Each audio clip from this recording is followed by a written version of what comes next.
최근 꿀벌을 보호하기 위해서 이제 다양한 밀원수를 식재해야 된다. 이제 이런 운동이 일어나고 있는데 오늘 그 밀원수에 대해서 한번 저희도 뭐좀 관심을 갖고 한번 조사해 봤는데요.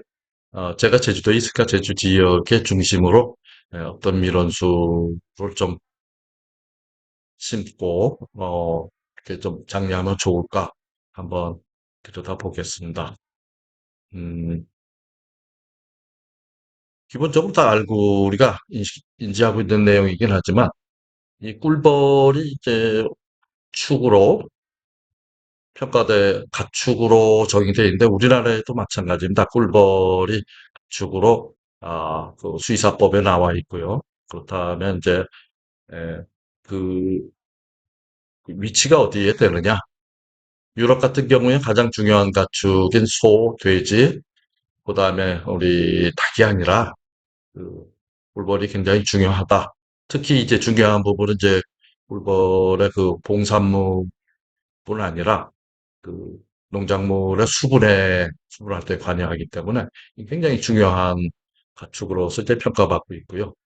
그래서 1911년 어 1911년에 노벨 문학상을 받은 모리스 마테링이라는 분이 1901년도에 The Life of Bee, 그러니까 벌의 뭐 생활, 인생, 뭐, 뭐 그렇게 번역이 될까요? The Life of Bee라는 데서 언급하기를 꿀벌이 지구상에서 사라진다면 인류도 곧바로 사라질 것이다 이렇게 이야기했어요. 뭐 곧바로 사라지지 않겠지만 아마 식량 문제에서 또 생태계 환경 문제에서 이제 큰 문제가 되지 않겠는가. 그래서 꿀벌이 그저 날아다니는 미물인 것을 떠나서 우리 삶에 굉장히 중요한 부분을 차지하고 있다는 것이고요. 그래서 그 꿀벌이 굉장히 중요한 부분을 차지하고 있는데 이제 그 양봉에서 굉장히 그 대부분의 꿀벌, 서양종 꿀벌을 이제 사육함으로써 지구상의 꿀벌의 개체의 이제 주족이 되는 부분은 우리 사람들이 키우는 양봉에서 이제 유지되고 있는 것 같습니다. 그래서 그런 중요한 꿀벌을 이제 사람들이 잘 관리해서, 아, 우리 농업에도 큰 기여를 하고 또 생태계에도 그 균형을 맞춰줘야 되는데 이 계절로 치면은 이제 그 양봉에 있어서의 그 주안점을 둬야 되는 포인트들이 있는데 특히 봄에는 주유밀기라 그래가지고 꽃이 많이 펴서 꿀이 굉장히 많이 들어오는 또 그런 밀원식물이 충분히 개화하는 시기가 됩니다. 그래서 월동 포장을 해체해서 잘 육성해가지고 그 다음에 이제 꽃이 막 필 때 그때 이제 그 꿀을 그 생산을 해야 되는데 우리나라에서는 이제 아카시아 나무가 양봉 그 꿀 채밀의 한 70%를 차지하는 아주 중요한 밀원이고요. 그리고 이제 계약 기간이 5월. 그 다음에 밤꽃이 또 주요한 그 밀원으로서 한 6월에 해당되고 있죠. 제주도의 경우는 이제 그 아카시아는 이제 그다지 없고 동일한 시기에 이제 감귤꿀이 예, 그 주가 되고 있습니다. 이 감귤꽃 그리고 떼죽나무 같은 그 야생 밀원 식물들이 이제 5월에 그 개화해가지고 우리 지역에서는 그 대유밀기가 되는 것이죠. 근데 사실은 제주가 그 아열대 기후를 가지고 있어서 밀원 식물이 상당히 풍부할 거라고 풍부할 것처럼 보이는데 사실은 밀원 식물이 많이 부족합니다. 그래서 우리는 밀원 식물을 그 식재하는 정책을 장려하는 것이 이제 바람직하다고 보는데요. 양봉 관리의 전체적으로 양봉 관리 최대 목적은 이런 대유밀기에 꿀을 가져오는 그 외역봉의 숫자를 최대화되도록 관리하는 것이 이제 양봉에서의 그 중요한 그 부분입니다.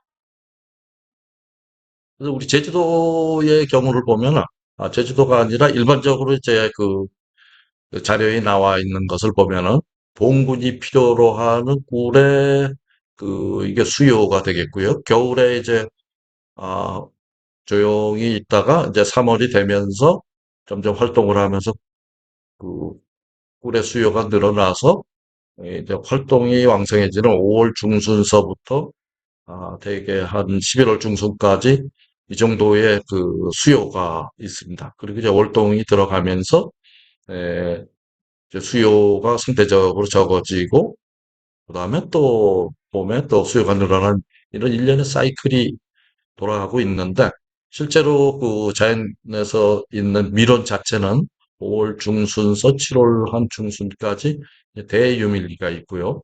그다음에 9월 중순서 뭐 10월 말까지 이렇게 쌀이라든가 메밀 아마 그런 미론일 것입니다.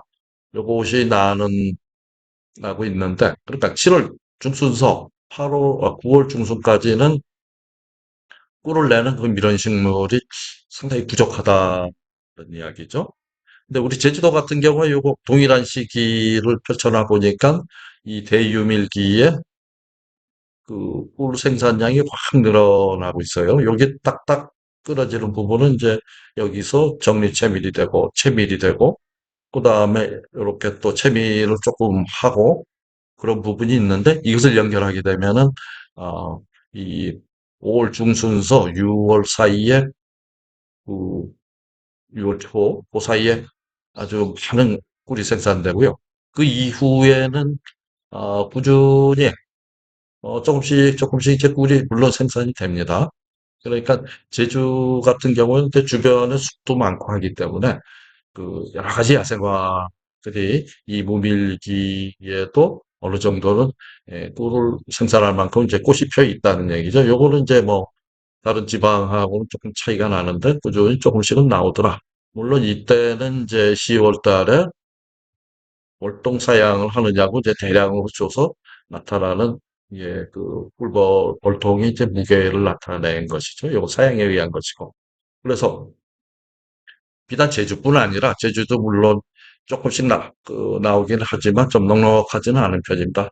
다른 지역도 역시 이런 무밀기에 그 꿀이 없을 그 무밀기를 대비할 수 있는 주변에 그 밀원식물을 양성할 필요가 있다고 보는 거죠. 그리고 요즘에 뭐 주밀원이 되는 아카시아는 좀 억울합니다. 그 좀 이렇게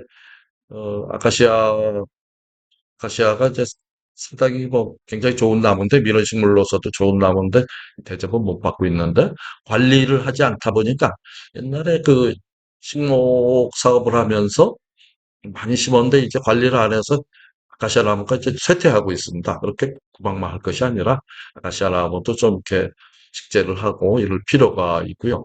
이러한 부분에 있어서 이제 대체 그, 이, 이 발, 이 끊어지는 그 밀원의 공급이 끊어지는 이 시기에 꿀을 내는 그런 식물들을 잘 찾아서 우리 주변에 식재를 한다 그러면은 양봉산업에도 굉장히 도움이 될 뿐 아니라 우리 환경 보호에도 큰 도움이 될 거라고 판단하고 있어요. 일반적으로 이제 그 인터넷에 찾은 자료인데, 어, 유채, 또 아카시 감귤, 뭐 이렇게 기간은 짧긴 하지만, 아카시아나 감귤이 굉장히 그 주요한 밀원이 되겠죠. 이렇게 나와 있는데, 그 외에도 이런 주밀원 외에도 그 주변에 예를 들어서 그 자운형이나 뭐 헤어리베치 클로바 이러한 것들이 상당히 긴 기간을 통해서 이렇게 꿀이 나온다는 거죠.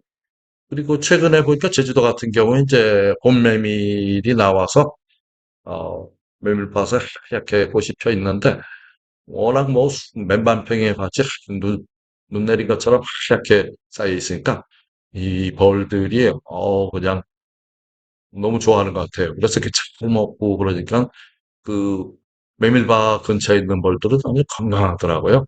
잘 자라고.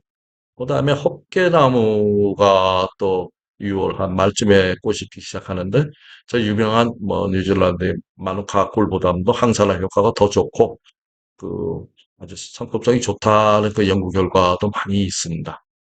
그다음에 이제 제가 강조하고 싶은 건 이제 바이텍스나 아니스 희소 뭐, 요런 밀원 식물들인데요. 이 무밀기인 그 여름철에 굉장히 긴 기간 동안 이제 꽃이 펴서 그, 그 밀원으로서의 밀원을 이제 공급을 하고 있다는 거죠. 그리고 아니스 시소 같은 경우는 꿀이 향기로워서 아주 고급꿀로 취급되고 있는 것 같아요. 그리고 바이텍스 꿀도 여성 건강에 그렇게 좋다. 그래서 굉장히 인기 있다. 이런 이야기를 전해 들었습니다. 자, 이렇게 요 특히 그 무밀기에 해당하는 여름에 피는 이러한 것들 여기에 대해서 이제 우리가 관심을 가질 필요가 있다고 보고요. 이런 것들을 이제 육성을 해야죠. 그리고 이 표는 같이 꽃이 펴도 그 주가 되는 이제 꿀이 나오는 식물이냐, 화분이 주로 나오는 식물이냐를 이렇게 갈라서 한번 표를 만들어 본, 꿀벌과 양봉이라는 책자에 있는 것을 이제 도표를 만들어 봤는데요. 이제 초봄에 이제 유채 같은 경우는, 어, 꿀뿐 아니라 꽃가루가 아마 굉장히 품질이 좋은 걸로 알고 있습니다. 그래서 벌들한테 유채 꽃가루가 공급이 되면은, 그 영양분, 특히 필수 아미노산이 그 골고루 들어가 있는 걸로 알고 있습니다. 그래서 굉장히 좋은 어, 그 밀원이 되겠고요. 뭐 자운형이라는 게 있는데 자운형은 사실은 그빈 땅에 그 농사를 짓기 전에 심어서 이 콩가식물이니까 땅을 비옥하게 한단 말이죠. 그래서 꽃이 뭐 피는 동 마는 동 할 때 다 갈아엎어가지고 지력을 올린 다음에 그다음에 농사를 짓게 되니까 사실 자운형 꽃의 혜택을 벌들은 뭐 제대로 받지는 못하고 있습니다. 그리고 또 4월, 5월 사이 이게 도토리나무, 도토리 그 꽃가루가 들어오는 때 이런 또 굉장히 그 유채, 도토리 이런 것이 이제 화분 공급으로서 이제 대단히 중요하죠. 그래서 이 물론 이제 벌들이 넥타를 채취하면서 꿀과 꽃가루 를 다 갖고 오게 하는데 그 중에서도 이제 우리가 이제 밀어나면 이제 밀이 뭐 꿀 아닙니까? 꿀을 가지고 오는 것에 대해서 강조를 하고 있는데 사실은 이 꽃가루도 대단히 이제 중요한 것들이죠. 그래서 요 보면은 이제 5월 달에 가까시, 감귤, 또 떼죽, 호기풀 뭐 이런 것들인데 크로바 같은 경우에는 이제 6월, 7월 사실은 5월 달부터도 크로바가 이제 우리 제주도는 피는데 뭐 거의 한 2달 가까이 꽃이 피고 또 지고 또 피고 하는데 이, 이 부분이 굉장히 그 좋은 밀원으로 알려져 있어요. 그래서 양봉장 주변의 빈 땅에 그냥 크로바를 뿌리면 알아서 잘 자라고 크로바가 자라니까 잡초들이 잘 못 자라요. 그래서 이중 효과가 있고요. 땅도 지력도 좋아지고 최소한 그 외국에 보니까 크로바 꿀도 이렇게 상품화돼 있던데 우리가 따먹지 못하더라도 벌들 간식은 충분하다 이렇게 판단하고 있습니다. 그다음에 이제 여름에 이 존목형이라는 게 존목형 바이텍스를 이렇게 존목형이라고 표시했나 봐요. 그러니까 바이텍스가 7월서 9월, 그래서 근 뭐 60일 아주 긴 시간을 피는데 그 꿀도 굉장히 많이 생산성이 높다는 것 같아요. 또 배롱나무가 뭐 한 90일 동안 핀다 그럴 때 제가 배롱나무를 이렇게 옆에서 유심히 봤는데 글쎄요. 그 벌이 별로 안 가는 것 같아요. 그래서 요거는 좀 저는 의심하고 있습니다. 또 가을 메밀도 온 들판을 덮어버리니까 굉장히 좋은 밀원이 되고 있고요. 그런데 이 화분도 굉장히 중요한데 유채 도토리가 끝나면 6월 달에 이제 그 마땅한 화분을 화분을 공급할 수 있는 밀원이 거의 없다는 것이죠. 그다음에 율무, 달맞이꽃 뭐 이런 것들이 있는데 그렇게 뭐, 그 양적으로 많지는 않은 것 같고요. 메밀이 필 때, 또 역시 꽃가루가 들어오는데, 자, 여기 7, 8월. 이쪽 메밀은 또 8, 9월이라. 근데 사실은 가을 메밀은 한 8, 9월, 9월부터 뿌릴 거예요. 그래서 이 부분은 아마 오류일 걸로 판단하고 있는데, 어쨌든, 그 밀원에 있어서 그 중요한 점은 이제 넥타, 꽃꿀 부분뿐 아니라 화분 식물로서 우리가 굉장히 중요시 여겨야 된다, 되는 것이죠.